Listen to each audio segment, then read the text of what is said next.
வணக்கங்க. என்ன பலன் தெரியல. படாவதி நீங்க சாப்பிடுவீங்க. குறிஞ்சி பாருங்க. இந்த குறிஞ்சி பழத்தை ஜாம் செய்யலாங்க. அந்த ஜாமுக்கு நான் கல்கண்டும் சேர்த்துக்கிறேன், சக்கரையும் சேர்த்துக்கிறேங்க. எப்படி செய்யலாம்னு பார்க்கலாம் வாங்க.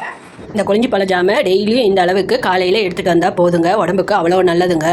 அல்சர் இருக்கிறவங்க, குடல் புண்ணு இருக்கிறவங்க, மூலத்தொந்தரவு இருக்கிறவங்க காலை மாலைன்னு இருவேளை இதை எடுத்துகிட்டு வரலாங்க. அவ்வளோ நல்லது இருக்குது குறிஞ்சி பழத்தில். குறிஞ்சி பழமாக கிடைச்சா டெய்லியும் ஜூஸ் போட்டும் குடிக்கலாங்க.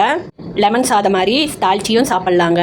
வருஷத்துக்கு ஒரு முறை தான் இந்த பழ சீசன் வரும். சீசன் வர்றப்ப ரெகுலராக சேர்த்திக்கலாங்க. அப்படி கிடைக்காத பட்சத்தில் நம்ம இந்த ஜாம் செஞ்சு வச்சுக்கிட்டு 6 மாதம் ஆனாலும் கெட்டு போகாது. வெளியவே வச்சு சாப்பிட்லாங்க. காய்ச்சல் இருக்கிறவங்க, சைனஸ் ப்ராப்ளம் இருக்கிறவங்க, தைராய்டு ப்ராப்ளம் இருக்கிறவங்க, பிபி பிரச்சனை இருக்கிறவங்க எல்லாருமே இந்த குறிஞ்சி பழத்தை சாப்பிட்லாங்க. நான் குறிஞ்சி பழத்தில் ஜாம் மாதிரி செஞ்சு வச்சுக்குவேங்க. எங்கள் அம்மா 15 வருஷத்துக்கு முன்னாடியே அல்சர் தொந்தரவுக்காக பேப்பரில் படித்தேன்னு இந்த மாதிரி ஜாம் செஞ்சு வச்சுக்கிட்டு டெய்லியும் சாப்பிடுவாங்க. உங்களுக்கும் பல பிரச்சனை இருந்தால் இது மாதிரி இந்த குறிஞ்சி பழத்தை சேர்த்துக்கலாங்க. காய்ச்சலாக இருக்கிறவங்க கூட இந்த பழச்சாறை எடுத்துக்கலாம், ஜாமும் சாப்பிட்லாங்க. இனிப்பு சுவைக்காக நான் பூக்கள் கண்டா சேர்த்திருக்கேன். பூக்கள் கண்டாகட்டும், குறிஞ்சி பழத்துலேயும் ஆகட்டும் நோய் எதிர்ப்பு சக்தி அதிகரிக்கும், ஹீமோகுளோபின் அளவு அதிகரிக்கும், வைட்டமின் சத்துக்கள் அதிகம் இருக்குங்க.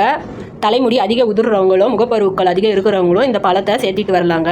குறிஞ்சி பழத்தில் அவ்வளோ நன்மைகள் இருக்குது. மேலும் தகவல் தெரிஞ்சுக்கணுமுன்னா கூகுளில் போய் கேட்டு பாருங்கள். உங்களுக்கு இந்த ஜாம் வேணுமுன்னா கேளுங்க, நான் செஞ்சு தரேன். உங்கள் ஆரோக்கியம் உங்கள் கையில்.